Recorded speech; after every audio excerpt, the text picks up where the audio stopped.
Hello and welcome to my channel. Spring is in full swing and therefore I wanted to share with you my grandmother's recipe of a rhubarb cake. This rhubarb cake is made with sour cream and that makes it extra moist and juicy. I'm going to bake this cake on a cake tray 40 by 60 centimeter or 14 by 17 inches. I cut the rhubarb into little chunks and I need around 21 ounces, which equals 600 grams. For the sour cream filling, I need sugar, sour cream, 6 egg yolks and vanilla flavored pudding powder. You could also use cornstarch instead and flavor it with vanilla extract. I put the egg yolks and the sugar in the mixing bowl and I beat it up for about 4 to 5 minutes until the volume has tripled and the color had turned into very pale yellow. Then I reduce the speed and I put in the vanilla flavored pudding powder spoon by spoon.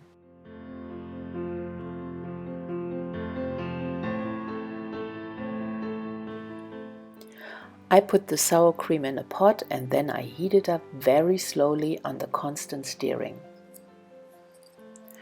When you heat up liquids as thick as sour cream, you want to make sure that you don't stop stirring and that the hot sour cream which is on the bottom get mixed up with the cold sour cream which is on the surface. You're gonna see bubbles from time to time, but that doesn't mean that the sour cream is boiling. While the sour cream is heating up, I put in the egg sugar mixture and I continue to stir until I see that the sour cream starts thickening up. I miscalculated the pot size a little because the pot got too full and then I had to fill the sour cream into another pot that gave me more room to stir.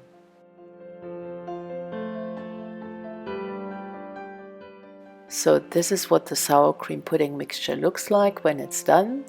I didn't let it come to a full boil. I took it off the heat as soon as I saw that the sour cream had been thickening up, and that was enough and just how I want it to be. So now it's time to move on to the cake batter, and for that I used the same mixing bowl. I didn't clean it because the ingredients I use are basically the same and there is no contamination. I start with the soft butter, the sugar and the salt, and I beat it up for about 5 to 8 minutes until the color of the butter had turned into a very pale yellow and the volume has doubled. Then I put in the eggs one at the time and I give the eggs about 30 seconds time to be fully incorporated into the cake batter.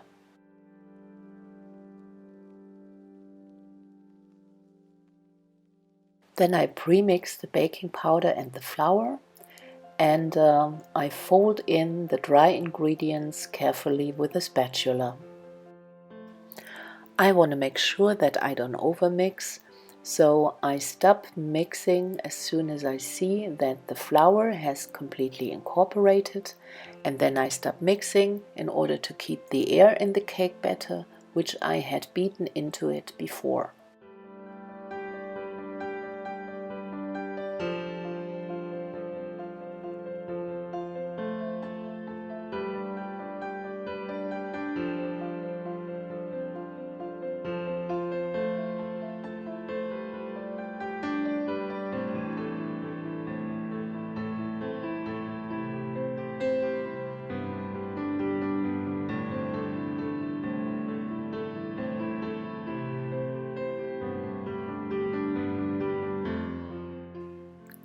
I cover the cake tray with parchment paper because that makes it easier for me later to move the cake off the cake tray.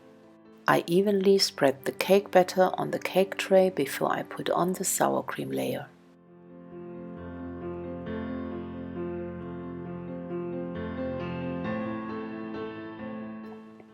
In the meantime, the sour cream cooled down a little, and as you see, it's not as thick as a pudding, it's more creamy like.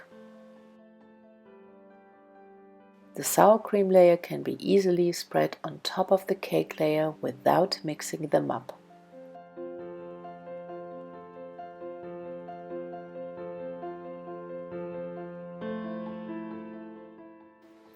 Last but not least, I distribute the rhubarb chunks evenly all over the cake, and then the cake goes into the oven for about 35 minutes at 170 degrees of Celsius or 340 degrees of Fahrenheit.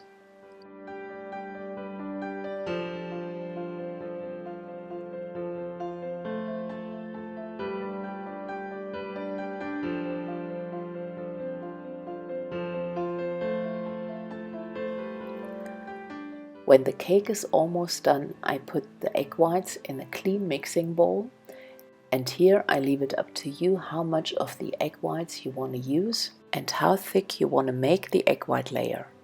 I used only 3 of the egg whites, and I beat them around 10 to 15 seconds until they get foamy, and then I put in gradually 3 tablespoons of sugar and a pinch of salt.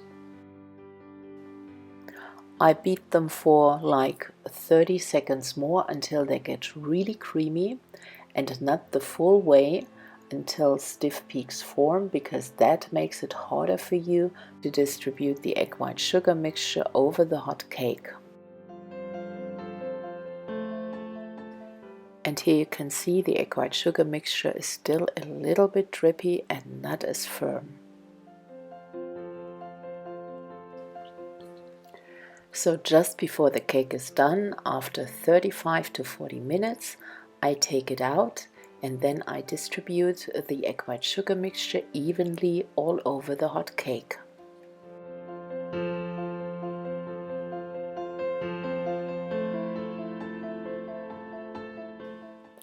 Then I put the cake back into the oven for 5 to maximum 10 minutes until you see the egg white sugar mixture gets a nice golden brown color. In some cases that might take only a couple of minutes. That depends on how strong your oven is, and you want to make sure that you keep a close eye on it all the time. If your oven is too slow, fire up the grill for a minute and then the color will turn in seconds. So after the cake had cooled down, I can show you how it looks on the inside. It's a really juicy and moist cake, and the sour cream vanilla layer complements the rhubarb perfectly. I love rhubarb, and there are so many varieties of recipes out there of how to make a rhubarb cake. My grandmother's recipe has a perfect balance between sweet and sour, and that makes it my absolute favorite. So let me know, what is your favorite rhubarb cake recipe? Just leave a comment down below. If you like this video, please give it a thumbs up. And if you are new to this channel, I would be happy if you support me by subscribing. And don't forget to click on the bell to not miss out on the next videos to come. Thank you for watching, and I'll see you next time. Bye bye.